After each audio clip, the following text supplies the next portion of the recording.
Bon, ça fait plusieurs mois que le film Superman de James Gunn est sorti, donc on peut faire cette vidéo sur la meilleure et la pire scène du film, en étant détendu et surtout en étant nuancé.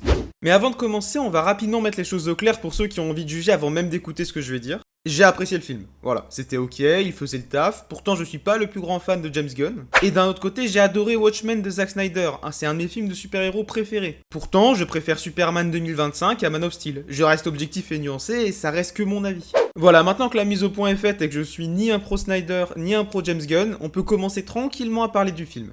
Et on va commencer par les qualités. Avoir un Superman bon, qui se sacrifie et qui reste fidèle à ses idéaux de justice, eh bah c'est bien. On retrouve enfin un Superman heureux qui est pas désabusé, parce qu'après Man of Steel, la série The Boys, The Batman, ça fait du bien d'avoir un retour aux sources de ce qu'est un super-héros comme Superman. Un justicier au service des gens. Mais c'est pas un héros parfait non plus. On a une très bonne idée qui change des adaptations habituelles de Superman avec la réinterprétation du message des parents kryptoniens. Oui, je sais que l'idée est inspirée des comics, mais là, c'est bien amené dans le film. Même nous, on veut pas y croire en vrai.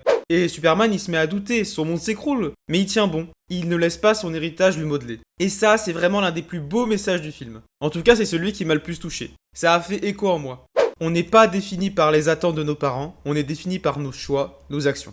Je sais, c'est facile à dire et ça fait grave cliché, mais c'est vrai. Et ce message, il est bien délivré par son père, Jonathan Kent. Le rythme est très bon dans la scène. C'est calme, ça nous laisse le temps de souffler, et l'ambiance de la ferme, ça apaise.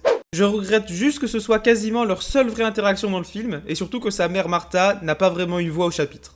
Mais la meilleure scène pour moi, c'est la scène de l'interview entre Superman et la journaliste Mademoiselle Lane, qui finit surtout en interview de Clark Kent par Lois, mais ça j'y viens après. Donc, pour cette scène de l'interview, ça commence par une information donnée par Lane, et la réaction de Superman, un petit rire, ça met directement en lumière l'opposition entre leurs deux visions. Lane, elle fait son travail de journaliste. Elle se réfère aux informations, aux enquêtes, à la loi, ce que les humains ont établi pour limiter le risque d'une nouvelle guerre mondiale en gros. Et de l'autre côté, c'est la logique basique. Superman a le pouvoir d'empêcher une guerre et que des innocents soient tués, donc il intervient. Et le premier point de bascule, c'est quand Lane évoque l'entrevue avec le président boravien. Là, ça repasse dans la vie perso, et il redevient Clark. Étape 1, il esquive la question, et étape 2, il se lève et s'éloigne.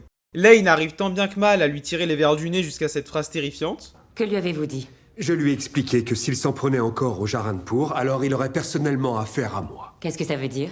Que si une telle éventualité devait avoir lieu, on aurait une conversation plus sérieuse, c'est tout. Bon, nous on sait que c'est Superman, mais imaginez que c'est un méta-humain qui pète un câble et qui a dit ça, là on serait un tout petit peu plus stressé. Et on pourrait me dire, oui, mais c'est Superman, il avait pas le choix, et puis il est du bon côté, il est pas méchant. Oui, mais ça reste un humain en vrai.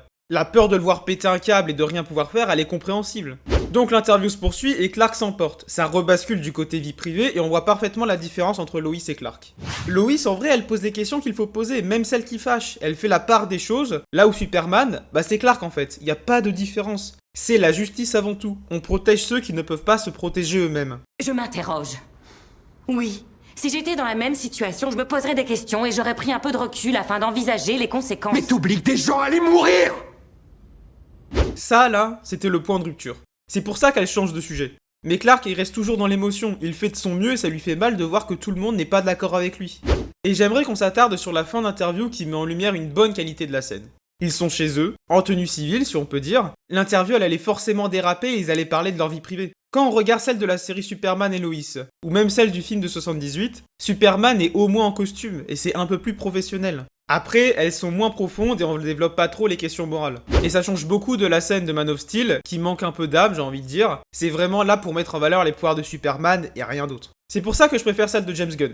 Pour la profondeur narrative et surtout les relations interpersonnelles. Et c'est plutôt bien exécuté, la scène elle est dynamique. Et là, je sens que les Ultra Snyder, ils sont pas contents. Ça repense au début de la vidéo où je disais que j'étais pas un pro James Gunn, et ça me voit déglinguer Man of Steel. Alors, pas besoin de m'allumer en commentaire, on va passer aux défauts pour voir la pire scène du film. Là où j'ai été déçu, c'est dans la physionomie du combat final. Alors le fait que Superman soit plus faible que dans ses autres adaptations, ça me pose vraiment aucun problème. Moi, c'est plus dans la logique du combat et l'échelle de puissance entre les personnages qui est raté. Superman se fait étouffer par l'ingénieur et ne voit plus rien. Pourtant, après plusieurs secondes, il arrive à s'envoler, et même quand Ultraman le frappe, ça lui fait absolument rien. Alors que pourtant, juste avant, un coup, il se faisait dégager super loin. C'est ça qui est incohérent pour moi. Mais après, je peux pas dire que c'est la pire scène du film, non. Je vais passer un extrait pour mettre en lumière l'une des choses que je n'aime vraiment pas au cinéma. Je sais bien, Lex. J'ai choisi de sacrifier mon humanité pour nous débarrasser de lui. Non mais là c'est trop forcé, je sais que c'est pour faire comprendre rapidement les relations entre les deux personnages, mais il n'y avait pas besoin de le dire de manière aussi explicite. Je veux dire, même dans le reste de la scène, on le comprend, elle est complètement aux ordres de Luthor.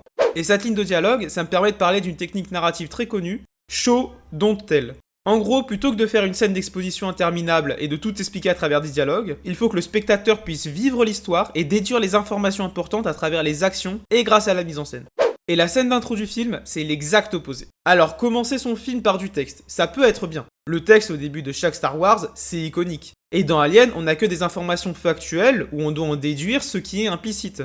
Et si on doit faire une scène d'exposition pour tout expliquer, on peut faire comme dans Mission Impossible avec un briefing où le message s'autodétruit dans 5 secondes.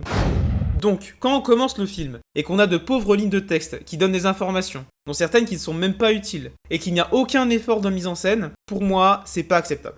Alors oui, il y a l'anaphore avec le chiffre 3 pour donner un petit rythme, mais ça reste nul, hein. Et je vais te prouver que c'est possible de donner quasiment les mêmes informations avec une très bonne idée de mise en scène. On va d'abord faire la liste des 4 infos à donner. Apparition des méta-humains, il y a 3 siècles, lançant l'ère des dieux et des monstres. Arrivée de Superman sur Terre il y a 3 décennies. Révélation de Superman au grand public il y a 3 ans. Et enfin, première défaite de Superman il y a 3 minutes. Du coup, j'ai imaginé une manière de dire tout ça de manière très fluide et intradiégétique. On aurait un plan sur une télé et on serait à la fin d'un reportage sur les méta-humains. Comme ça, le présentateur récapitule les infos importantes et bam, breaking news, on retrouve Lois Lane en direct de Metropolis alors que Superman vient de se faire battre. Pour mieux visualiser, j'ai fait un petit montage pour illustrer ça. 3 siècles après l'émergence des méta-humains et le début de ce qu'on a nommé l'ère des dieux, leur héritage demeure encore visible à ce jour. Et ceci conclut notre reportage. Je remercie notre invité pour son expertise sur le sujet, notamment concernant Superman. Bah c'est normal, le gars 30 ans qu'il est là, mais ça fait que 3 ans qu'il se bouge le cul pour sauver les gens. Alors que moi ça fait des... Ici Lois Lane en direct de Metropolis pour le Daily Planet. Nous survolons le lieu où Superman vient de se faire éjecter de la ville d'un puissant coup de poing de la part de celui connu sous le nom de Marteau de Boravi. C'est quelque chose que l'on n'aurait jamais cru possible. Superman vient de subir sa toute première défaite. Et en vrai, elle est pas mal mon idée, non ? Niveau montage, j'ai fait de mon mieux, mais je pense que t'as saisi ce que je voulais dire. Après, j'ai dit que c'était la pire scène du film, mais c'est pas la pire de tous les temps non plus. Je la trouve vraiment nulle, oui, mais je nuance un peu là. Sinon, merci d'avoir regardé cette vidéo. Dis-moi ce que tu as pensé du film en commentaire, en mettant ta scène préférée et la pire scène du film d'après toi. Et n'oublie pas de t'abonner, ça me ferait super plaisir.